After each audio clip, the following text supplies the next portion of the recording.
Hi friends, ನಾನು ವಿನುತಾ.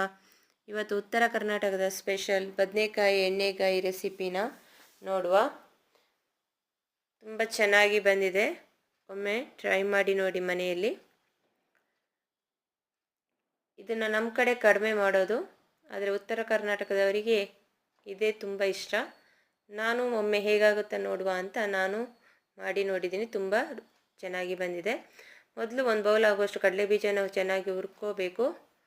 ನಂತರ ಕಪ್ಪು ಎಳ್ಳು ಮತ್ತು ಬಿಳಿ ಎಳ್ಳನ್ನು ಮಿಕ್ಸ್ ಮಾಡಿನೂ ಸೇರಿಸ್ಬೋದು. ನಾನು ಬರೀ ಬಿಳಿ ಎಳ್ಳು ಹಾಕಿದ್ದೀನಿ. ಹುರ್ಕೊಂಬಿಟ್ಟು ಎರಡನ್ನು ಪೌಡರ್ ಮಾಡಿ ಇಟ್ಕೋಬೇಕು. ನಂತರ ಬದನೆಕಾಯಿನ ಈ ಥರ ಪೀಸ್ ಮಾಡ್ಕೊಬಿಟ್ಟು ನೀರಿಗೆ ಹಾಕಿ ಅದರ ಕಪ್ಪು ನೀರು ತೆಗೆದುಬಿಟ್ಟು ಸೈಡಿಗೆ ರೆಡಿ ಮಾಡಿ ಇಟ್ಕೋಬೇಕು. ಮಸಾಲೆಗೆ ಅರಿಶಿನ ಪುಡಿ, ಶುಂಠಿ ಬೆಳ್ಳುಳ್ಳಿ ಪೇಸ್ಟ್, ಧನಿಯಾ ಪೌಡರ್, ಗರಂ ಮಸಾಲ ಪೌಡರ್, ಕತ್ತರಿಸಿದ ಈರುಳ್ಳಿ, ಟೊಮೆಟೊ, ಕೊತ್ತಂಬರಿ ಸೊಪ್ಪು ಮತ್ತು ನಾವು ಪೌಡರ್ ಮಾಡಿ ಇಟ್ಕೊಂಡ ಕಡಲೆ ಬೀಜ ಮತ್ತು ಎಳ್ಳಿನ ಪೌಡರ್ಸ್ ಎಲ್ಲವನ್ನು ಮಿಕ್ಸ್ ಮಾಡಿ ಉಪ್ಪನ್ನು ಸೇರಿಸ್ಕೋಬೇಕು. ಸ್ವಲ್ಪ ಎಲ್ಲನ ಮಿಕ್ಸ್ ಮಾಡಿ ಚೆನ್ನಾಗಿ ಕಲಿಸ್ಕೊಂಡು ರೆಡಿಯಾಗಿ ಇಟ್ಕೋಬೇಕು.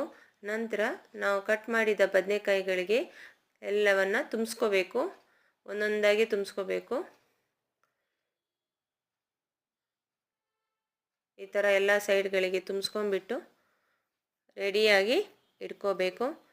ಖಾರಕ್ಕೆ ನಾನು ರೆಡ್ ಚಿಲ್ಲಿ ಪೌಡರನ್ನು ಹಾಕಿರೋದು. ಬೇಕಾದರೆ ಕಡಿಮೆ ಆದರೆ ನೀವು ಹಸಿಮೆಣಸಿನ್ಕಾಯಿ ಸಣ್ಣಕ್ಕೆ ಕಟ್ ಮಾಡಿ ಮಿಕ್ಸ್ ಮಾಡ್ಕೋಬೋದು.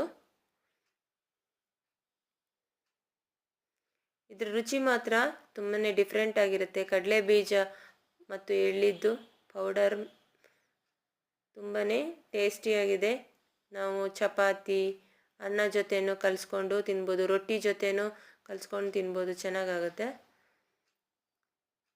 ಈ ಥರ ಎಲ್ಲದಕ್ಕೂ ತುಂಬಿಸ್ಕೊಂಡ್ಬಿಟ್ಟು ಒಂದೊಂದಾಗಿ ಸೈಡ್ಗೆ ಇಟ್ಕೋಬೇಕು. ಸ್ವಲ್ಪ ಮಸಾಲೆ ಉಳಿದಿದೆ, ಅದನ್ನು ಮತ್ತೆ ಮಿಕ್ಸ್ ಮಾಡೋಣ.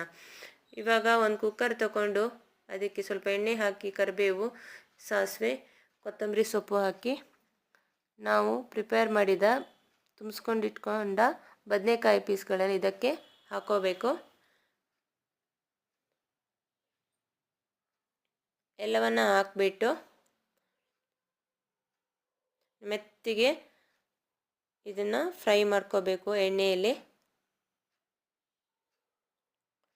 ನಂತರ ಉಳಿದಿರೋದು ಮಸಾಲೆನ ಇದಕ್ಕೆ ಸೇರಿಸ್ಕೋಬೇಕು. ಸ್ವಲ್ಪ ನೀರನ್ನು ಸೇರಿಸ್ಕೋಬೇಕು ಬೇಯೋಕ್ಕೆ. ರುಚಿಗೆ ತಕ್ಕಷ್ಟು ಉಪ್ಪನ್ನು ಸೇರಿಸ್ಕೋಬೇಕು.